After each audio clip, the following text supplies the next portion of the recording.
Guys দুপুরে খাবার খেতে বসে পড়লাম।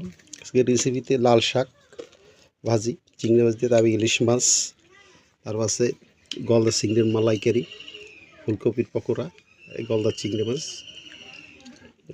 গলদা চিংড়ি মাছের মালাইকারি। লাল শাক দিয়ে শুরু করি, লম্বা সাথে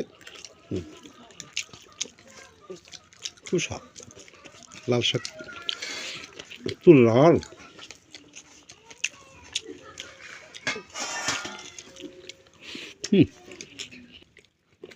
ইলিশ মাছ দিয়ে শুরু করি। ইলিশ মাছের তেল 1300 কেজি ইলিশ মাছ। আর একটু তেল দেওয়া যায়, একটু হালকা ইলিশ মাছের তেল দেওয়া যায় একটু, এখানে দাও।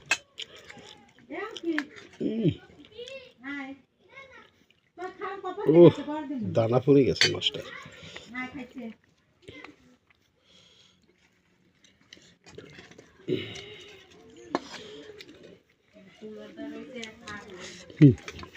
খুব স্বাদ।